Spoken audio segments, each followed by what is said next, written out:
Empiezo la segunda parte de el ejemplo explicado.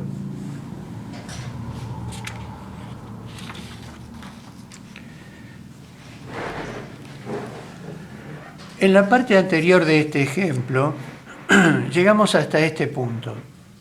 Habíamos calculado las temperaturas en los diferentes planos de este elemento de cerramiento. En el plano que separa el revoque interior del aire, en el plano que separa la mampostería del revoque interior, en el que separa el revoque hidrófugo de la mampostería de ladrillos huecos, el que separa el revoque hidrófugo de la cámara de aire, etc. En todos esos planos calculamos las temperaturas. Ahora vamos a seguir adelante cargando estos datos que tenemos acá. Permeabilidad, dice, delta minúscula. Permeabilidad es la disposición que tiene una capa de material a dejar pasar el vapor de agua. ¿En qué grado es permeable al vapor de agua? Y este otro, que es delta mayúscula, se dice permeancia.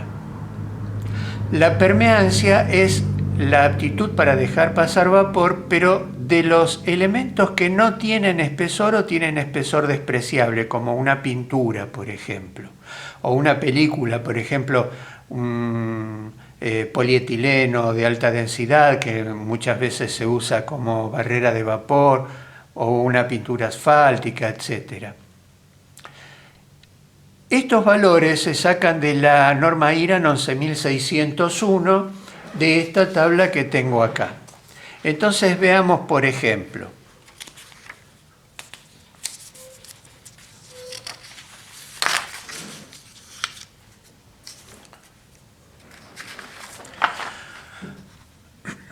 la permeabilidad correspondiente al revoque interior. El revoque interior es un revoque de cal reforzado, un revoque de mortero de cal reforzado, o sea, mortero de cal y cemento, 4,4 por 10 a la menos 2. 4,4 por 10 a la menos 2 significa que tengo que escribir este 4,4 corriendo la coma 2 lugares hacia la izquierda porque tiene el signo menos. O sea que es 0,044. 0,044. No sé si lo vieron. Cal y cemento, 4,4 por 10 a la menos 2. Revoque interior, que es de cal y cemento, 0,04. El siguiente es mampostería de ladrillos huecos. Busco mampostería y dice mampostería de bloques cerámicos portantes con agujeros verticales. No es este el caso. Y después dice de bloques cerámicos portantes con agujeros horizontales. A pesar de que dice portante, es este el caso, porque este ladrillo no es portante, pero es con huecos horizontales. La permeabilidad es 13 por 10 a la menos 2. O sea, la coma la tengo que correr 2 lugares, 0,13. 0,13. El revoque hidrófugo es un mortero de cemento. Entonces, el mortero de cemento tiene 2,2 por 10 a la menos 2 de permeabilidad. 0,022. 0,022. Muy bien. Esos valores ya los habíamos recogidos en la recopilación de datos que hicimos al principio. 0044, 013, 0022, 0626. 0626 es interesante porque corresponde al aire. El aire en reposo tiene una permeabilidad de 0,626. Anotamos todos esos valores y luego calculamos la resistencia, igual que calculamos la resistencia térmica, ahora calculamos esta otra resistencia. Pero esta no es la resistencia que ofrece nuestro cerramiento al paso de calor. Es la resistencia que ofrece el cerramiento al paso de vapor. Por eso se llama resistencia a la difusión de vapor. Y esta resistencia a la difusión de vapor se calcula muy sencillamente. Es el espesor de cada capa dividido la permeabilidad, ¿no? O sea, 0,015, que es el espesor del revoque, dividido 0,044, que es la permeabilidad, me da 0,341. 0,12, que es el espesor de los ladrillos huecos, dividido 0,13, que es la permeabilidad, me da 0,923. 0,005, que es el espesor del revoque hidrófugo, dividido 0,022, me da 0,227. Si hubiera alguna película, la resistencia, como la película no tiene espesor, no podemos hacer espesor sobre permeabilidad. En ese caso vamos a tener el dato de la permeancia, y entonces la resistencia de esa película, de esa barrera de vapor, por ejemplo, sería 1 dividido la permeancia, no el espesor, 1 dividido la permeancia. No es este el caso porque no tenemos ninguna capa de esas características. Calculamos entonces las resistencias a la difusión de vapor y luego vamos a calcular la presión de vapor en cada uno de los planos, porque habíamos dicho que el vapor se mueve del interior al exterior por una diferencia de presión, no una diferencia de temperaturas como ocurría con el calor. Lo que mueve al vapor del interior al exterior es una diferencia de presión. Así que en su recorrido desde el interior hasta el exterior va a ir encontrando que cada plano tiene un valor de presión más pequeño que el anterior. Y esos valores de presión son los que vamos a encontrar ahora. De la misma manera que calculamos las temperaturas, con una ecuación totalmente análoga, vamos a encontrar los valores de presión. Para empezar tenemos que encontrar la presión en el aire interior. Y para eso, la presión del vapor en el aire interior, no la presión del aire, sino la presión con la que interviene el vapor en la mezcla de aire húmedo, en el aire interior. Vamos al diagrama ciclométrico. Ahí vamos a entrar con las condiciones del aire interior. Entonces, en el interior, para invierno, voy a tener 21 grados de temperatura y 50% de humedad. Busco acá en esta escala 21 grados y donde intercepta la curva de 50% de humedad tengo un punto. Por ese punto trazo una horizontal y en esta escala, no en esta sino en esta, voy a leer la presión relativa del vapor, que se encuentra a 21 grados y con 50% de humedad. Es 1,23. Entonces, lo anotamos acá, 1,23.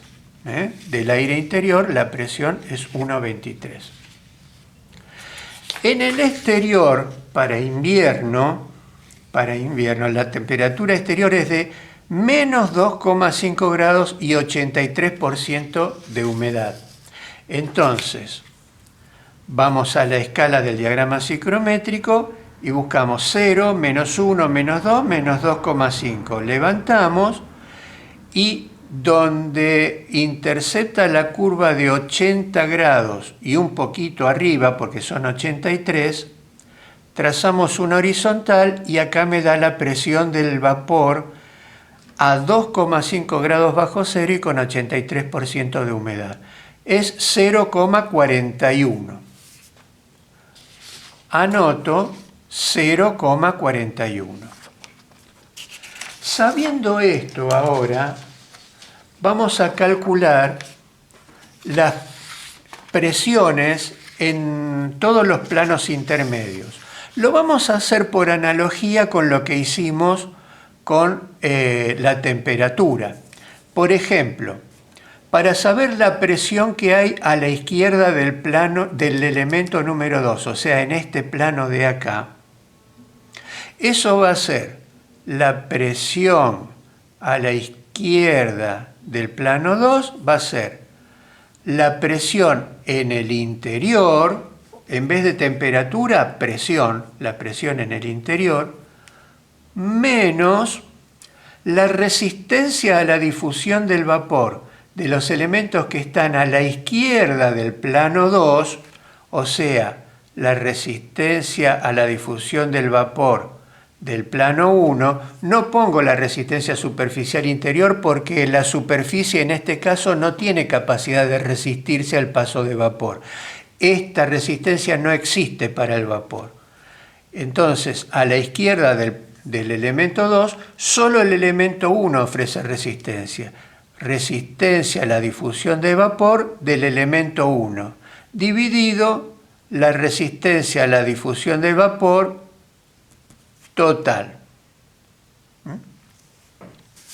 Y esto multiplicado por la diferencia no de temperaturas como teníamos acá, la diferencia de presiones.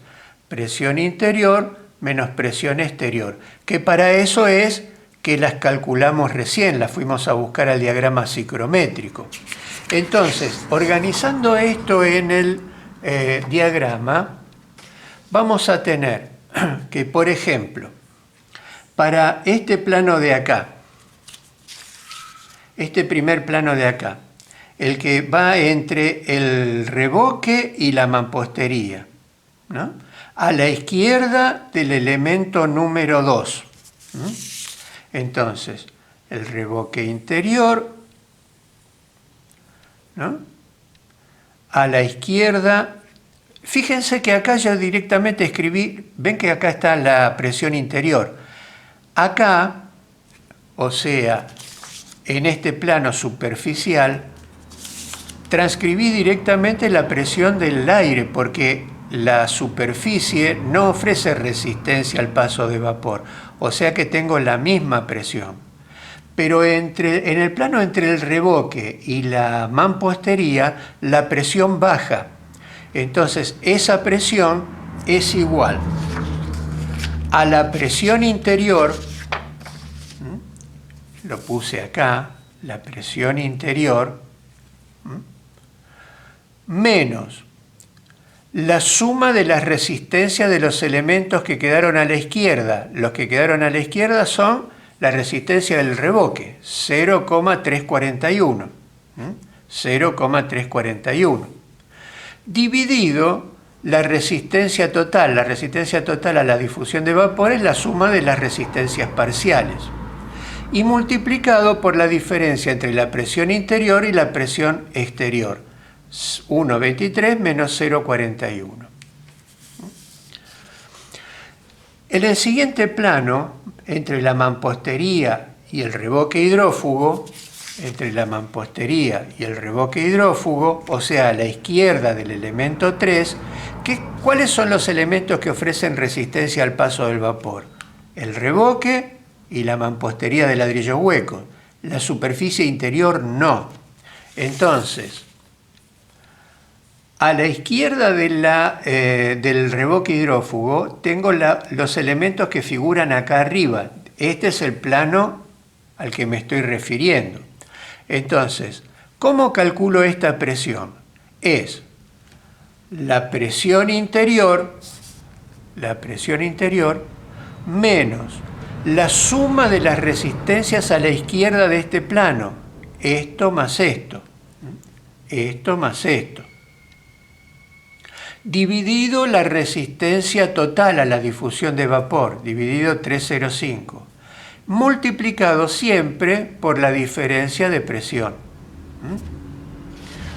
Repito, la presión a la izquierda de un elemento, por ejemplo, a la izquierda del elemento 3, es igual a la presión interior, 1,23, menos la suma de las resistencias a la difusión de vapor a la izquierda de ese plano. Resistencia que ofrece el elemento 1 más la resistencia que ofrece el elemento 2, dividido la resistencia total del elemento y multiplicado por la diferencia de presiones. En vez de diferencia de temperaturas voy a tener diferencia de presiones. Eso lo voy a hacer entonces para cada uno de estos planos. 1, 2, 3, 4, 4 valores, porque el quinto valor corresponde al plano que divide la mampostería de ladrillos macizos del aire, y ese plano tiene la misma presión que el aire propiamente dicho.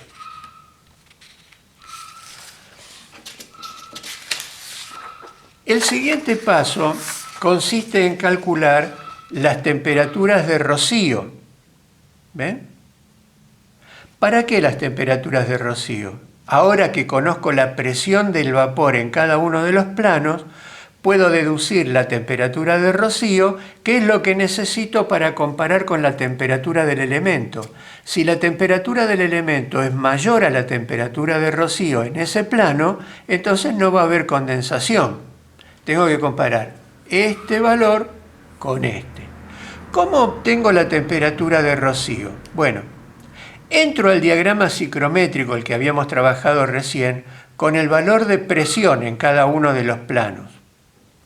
Y de ahí saco la temperatura de rocío, como les voy a explicar ahora. Entro entonces al diagrama, fíjense, 1,23 era la presión interior. 0,41 la presión exterior. La presión en todos los demás planos tiene que estar entre este valor y este otro, en este intervalo. No puede estar ni por encima ni por debajo. La presión en todos los planos intermedios, entonces, va a estar entre la presión interior y la presión exterior. Muy bien. Entro al diagrama psicrométrico con el primer valor que tengo. 1,23, bueno, es el que corresponde a la presión del aire. Pero el primer plano, el que corresponde a la separación entre el revoque y la mampostería, se encuentra a 1,14 de presión. Entonces busco 1,14, que yo lo ubiqué por acá, trazo una línea horizontal hasta interceptar esta curva que corresponde al 100% de humedad, a la saturación. Cuando el aire está saturado, se condensa humedad. En estas condiciones se va a condensar a humedad. Cuando la presión del vapor sea de 1,14, se va a condensar humedad a esta temperatura. Esta temperatura es de 5, 6, 7, 8,8 grados. Esa es la temperatura de rocío en este plano, el que divide el revoque interior de la mampostería. Vamos al siguiente plano, el que divide la mampostería de ladrillo del revoque hidrófugo. Entonces, ese plano se encuentra, el vapor que penetre entre ese plano se va a encontrar a 0,89 de presión. Entonces busco 0,89 de presión, tiro una horizontal hasta interceptar la curva del 100% y de ahí bajo para buscar la temperatura de rocío, que para mí es 5,3. De 0,89 tiro una horizontal hasta la saturación, hasta el 100% de humedad, bajo para ver la temperatura, es un poquito más de 5 grados. 5,3 grados. Así procedo con todos los planos. 0,83 para el siguiente plano.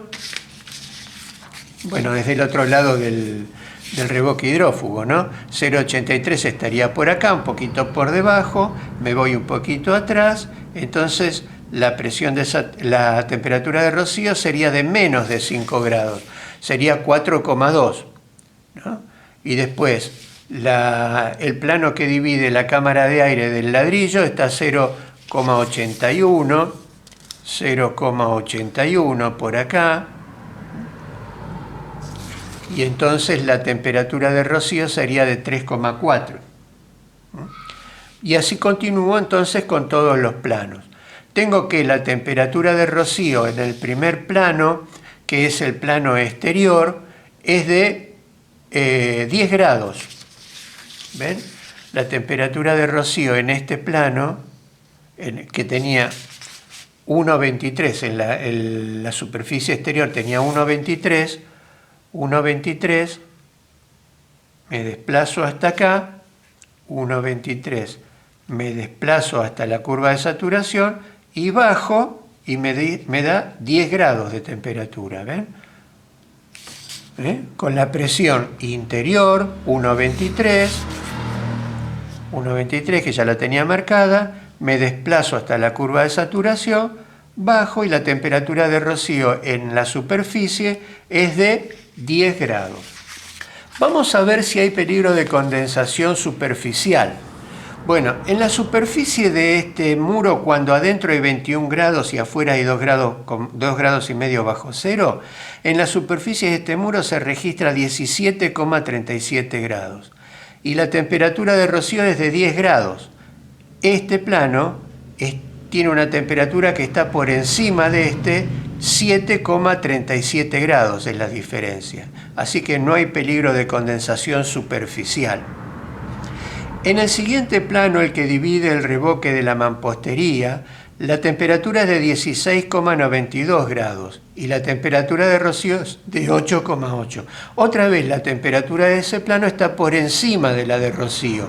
La diferencia de temperatura es de 8,12 grados. No hay peligro de que se condense ahí. Y así sigo con todos los demás planos, hasta este de acá. Este, donde la cámara de aire se divide con la mampostería. Acá, para verlo más grande, este plano de acá, entre la cámara de aire y la mampostería. Ese plano se encuentra a 2,29 grados de temperatura cuando adentro hay 21 y afuera hay 2,5 bajo cero. 2,29. La temperatura de rocío es de 3,4, o sea que la temperatura de ese plano es menor que la de rocío. Si yo permito que el vapor entre hasta ese plano, cuando lo toque se va a condensar agua dentro de la cámara de aire. Entonces lo que tengo que hacer es que antes de ese plano, antes de este plano, o sea acá por ejemplo, le tengo que colocar una barrera de vapor. Lo típico en este caso es pintar con pintura asfáltica el revoque hidrófugo y con eso es suficiente para impedir la entrada de vapor hasta el plano frío que se encuentra por debajo de la temperatura de rocío. Con esto terminamos el práctico. Lo que resta por hacer en realidad es un gráfico donde se representan sin detalle las diferentes capas de este cerramiento,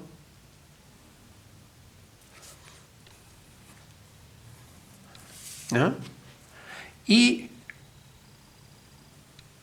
en ordenadas vamos a poner las temperaturas que corresponde a cada región. Acá vamos a poner la temperatura interior, 21 grados, en este nivel, 21 grados. Fíjense.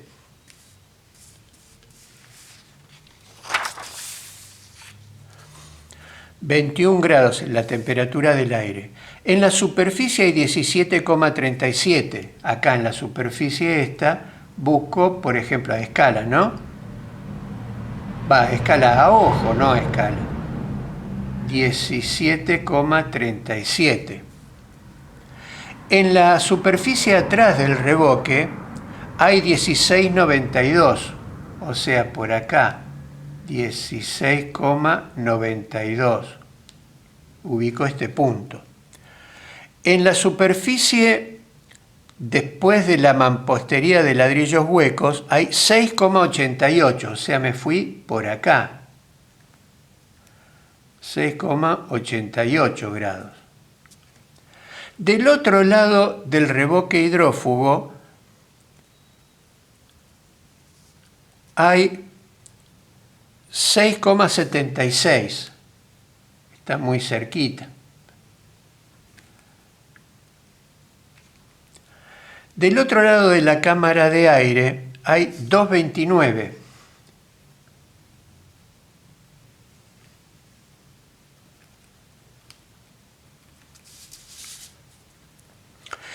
En la superficie exterior del muro hay menos 1,38.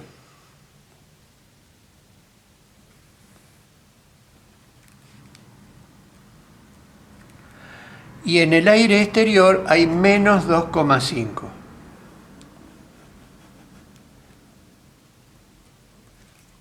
Entonces ahora vamos a unir estos puntos,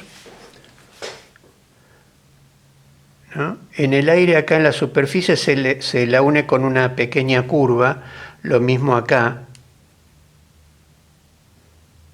una pequeña curva, y después se van uniendo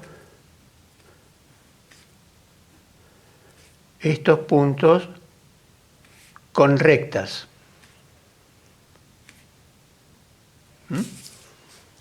La pendiente de estas rectas indica lo aislante que es el material. Cuando la pendiente es muy grande como acá, este material indica que este material es muy aislante. Cuando la pendiente es menor, como acá, indica que este material no es tan aislante. Cuando la pendiente es mucho menor, como acá, es mucho menos aislante. Y así sucesivamente. Estas son las líneas de temperaturas, pero tendríamos que hacer lo mismo, superponiendo con este gráfico, tendríamos que hacer lo mismo con las temperaturas de rocío. Y así vamos a ver que en la superficie exterior la temperatura de rocío es de 10 grados. Si esto es 21, esto es 17, esto es 16 y esto es 6, 10 grados estará por acá, ¿no? En el plano que separa el revoque de la mampostería, 8,8.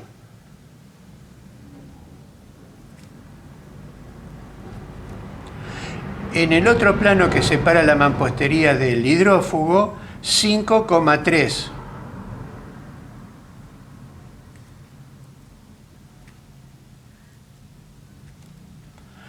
En el plano que separa el hidrófugo del aire, 4,2.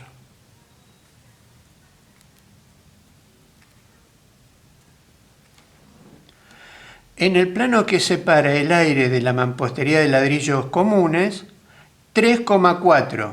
O sea que nos fuimos, acá estábamos en 4,2, 3,4. Y en la superficie exterior, menos 4,8. En la superficie exterior, menos 4,8. Entonces ahora vamos a unir estos puntos y nos va a dar la curva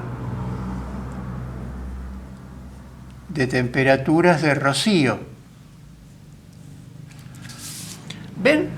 En este plano de acá, en la superficie, la temperatura del elemento está por encima de la temperatura de rocío. En este plano de acá también la temperatura del elemento está por encima del plano de rocío, no hay condensación. En este plano de acá también la temperatura del elemento está por encima de la temperatura de rocío. Lo mismo en este plano de acá. Pero en este plano de acá, como ya habíamos visto, la temperatura del elemento está por debajo de la temperatura de rocío. Y eso empieza desde acá, desde el punto donde estas dos líneas se cruzan. Desde acá para allá tengo que poner barrera de vapor. Lo más probable es que la instale acá, para que el vapor no pueda llegar hasta el plano frío. Este gráfico prolijo, ¿no? Como el que hice yo, ¿no? Prolijito, marcando ahí las diferentes capas, sin grafismo, pero marcando que hay 5 capas diferentes. Este gráfico también hay que hacerlo. La curva de temperaturas y la curva de temperaturas de rocío. Ver dónde se cruza, porque a la izquierda de ese punto de cruce, en cualquier lugar donde físicamente me sea posible, tengo que poner una barrera de vapor para evitar condensación intersticial. Bien, esto es todo el ejercicio explicado.